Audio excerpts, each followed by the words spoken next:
After a lukewarm performance against Robert Helenius, have Anthony Joshua and Eddie Hearn developed cold feet over the Deontay Wilder fight? Has their bottle gone? All we've heard from Eddie Hearn over the past 2 months is that the Joshua Wilder fight is virtually a done deal, that they've agreed all the terms in principle, both sides are on board, all that needs to happen is for the 2 fighters to sign the contracts. But in the post-fight interview following the Helenius fight, when AJ was asked whether he'll fight Wilder next, he swerved the question and came with some lame joke about carrying the division on his back. It was even more cringe than his trash talk to Helenius at the weigh-in. And at the post-fight press conference, Eddie Hearn is all of a sudden sounding less certain about the Wilder fight. He's using the word if. He said the only thing that could stop the fight happening at this stage is Wilder and the Saudis. Well, I've seen nothing from Wilder's side to suggest they don't want the fight. The exact opposite, in fact.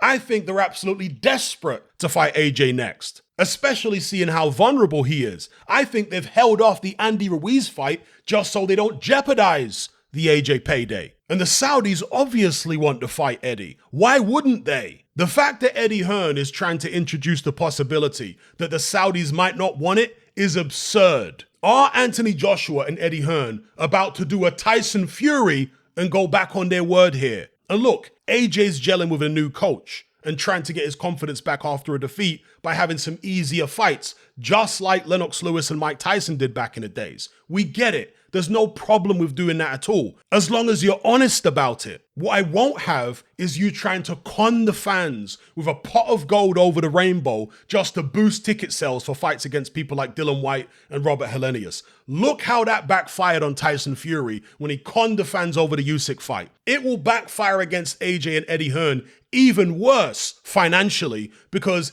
AJ is no longer champion. He doesn't have that selling point anymore. And his performances are no longer fan-friendly. His only saving grace is, or at least was, his pugilistic integrity. Once that goes, he'll be struggling to sell out your call for a tune-up fight, never mind the O2. So he has to follow through on his word and fight Deontay Wilder next, whether he's ready for it or not. Or I'll be starting a second campaign on my channel, the campaign to shame Anthony Joshua for ducking Deontay Wilder. Anyway, I'm out. Are you sick and tired of the mainstream mindset? Does the dogmatic conformity and pathological ignorance have you tearing your hair out in frustration? Then don't be alone. Come and join our brotherhood on Patreon. We stand as a beacon of reason against an army of insanity.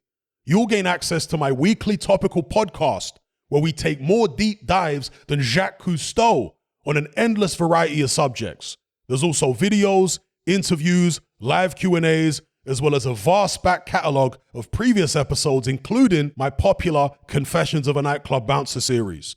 You can listen via the Patreon app or download in high-quality MP3. Connect with myself and hundreds of other members in our Element chat group. There's no contract, no commitment, you can cancel at any time, and it's cheaper than a Mickey D's McMuffin.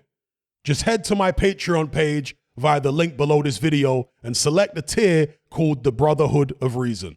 I'll see you over there.